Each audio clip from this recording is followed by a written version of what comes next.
Olá, está no ar o Jornal Diário Zap, 12 de novembro de 2018. Previsão do tempo, Oeste Paulista. Região tem previsão para esta segunda-feira de sol com algumas nuvens. Não chove. Temperaturas máximas devem oscilar na região de Presidente Prudente entre 35 e 39 graus. Destaques dos principais jornais. Manchete jornal O Globo. Pacote de privatizações terá de superar entraves técnicos. O plano do governo Bolsonaro de realizar um amplo programa de privatizações que renderia 700 bilhões de reais e poderia ser usado para abater até 20% da dívida, deve enfrentar entraves técnicos e jurídicos que podem retardar a sua implementação, segundo especialistas e técnicos da atual administração. As estatais consomem recursos públicos num patamar bem maior do que o ganho obtido pelo governo.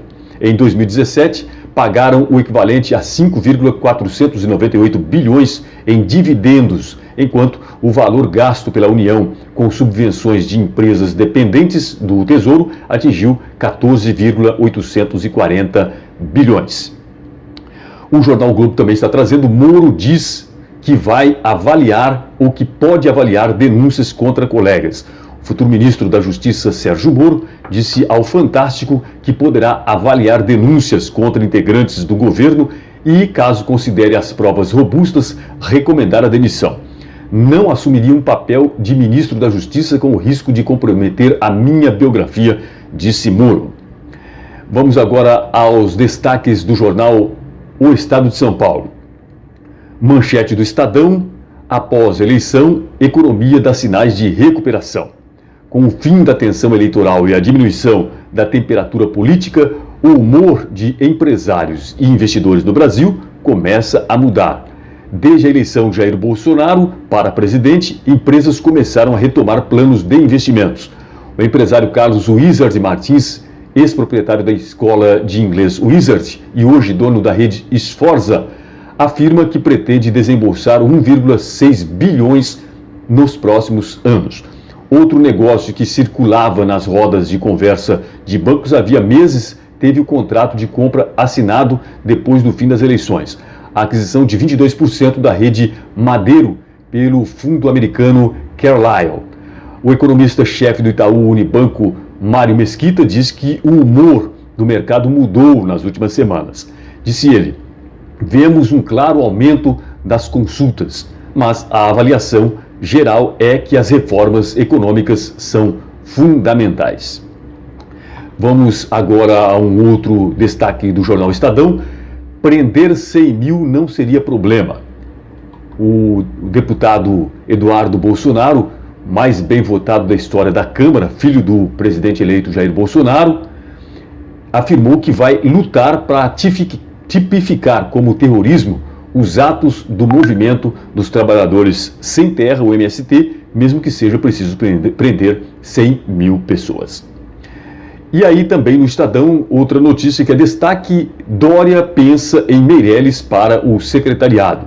O governador eleito de São Paulo, João Dória, pensa em convidar o ex-ministro da Fazenda e candidato derrotado a presidente Henrique Meirelles, do MDB, para cuidar das finanças do Estado. Hoje, Dória vai anunciar Paulo Dimas, ex-presidente do Tribunal de Justiça de São Paulo, como seu futuro secretário de Justiça.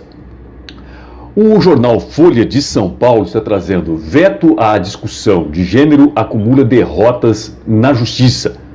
A ofensa para barrar a abordagem de gênero nas escolas, que integra o projeto batizado de Escola Sem Partido, bandeira do presidente eleito Jair Bolsonaro, para a educação, tem sofrido reveses em tribunais estaduais e no Supremo Tribunal Federal, conforme levantamento do jornal Folha de São Paulo.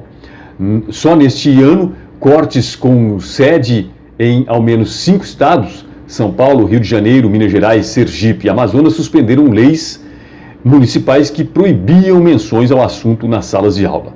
Por sua vez, o STF concedeu 2 liminares de teor similar, respondendo a ações encaminhadas pela Procuradoria-Geral da República.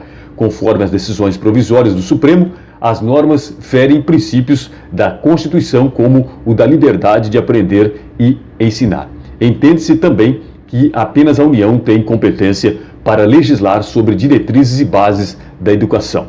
Nos tribunais estaduais, os fundamentos são parecidos. O programa de governo de Bolsonaro não menciona a escola sem partido, mas se alinha aos pressupostos do texto em tramitação na Câmara dos Deputados. Mais matemática, ciências e português sem doutrinação e sexualização precoce, diz o documento registrado na Justiça Eleitoral. Outros assuntos de destaque na imprensa nesta segunda-feira: 3 jovens que morreram em um grave acidente em Itajobi, próximo a Catanduva, na noite de sábado, foram enterrados na tarde deste domingo no cemitério municipal de Borborema, onde as vítimas moravam. Segundo informações da polícia, Renan Paulo Jair Júnior e Fábio Borba, que tinham entre 18 e 19 anos, voltavam de uma festa em Catanduva quando o carro em que estavam colidiu com outro na rodovia Cesário José de Castilho. 4 pessoas morreram. Após a batida, os veículos caíram em uma ribanceira na lateral da pista com o impacto da batida, então acabou ocorrendo a morte desses jovens. O acidente ocorreu por volta das 11 da noite e a morte das vítimas foi constatada no local do acidente pelas equipes de resgate. A outra vítima do acidente foi o dentista Leandro Ribeiro Carneiro, morador de Itajobi. As causas do acidente serão investigadas pela polícia de Itajobi. Falando agora de futebol, os paulistas no Campeonato Brasileiro, ontem o Corinthians e São Paulo ficaram no empate em 1-1, o Palmeiras e Atlético também, e hoje à noite o Santos enfrenta a Chapecoense. O Palmeiras é líder com 67 pontos, seguido do Internacional com 62. O São Paulo é o quinto com 58, o Santos aparece em oitavo com 46 e o Corinthians é o 13º com 40 pontos. Líder do Campeonato Brasileiro, o Palmeiras tem agora 92% de chances de ser campeão da competição, de acordo com projeção feita pelo matemático Tristão Garcia, do site Infobola. Na semana passada eram 88%. O Inter, segundo este matemático, tem 5%, o Flamengo tem 2%, o Grêmio 1% de chances de ainda chegarem ao título. O São Paulo já nem aparece mais entre os candidatos ao título na projeção. A leitura é de que a 33ª rodada acabou sendo ótima para o Palmeiras. Isso porque o time acabou empatando fora de casa com o Atlético Mineiro, time melhor colocado dentre os 6 últimos compromissos do Palmeiras no Brasileirão. Todos os outros estão do 10º lugar para baixo. Final dessa edição do Diário Zap. Jornal Diário Zap volta amanhã. Bom dia.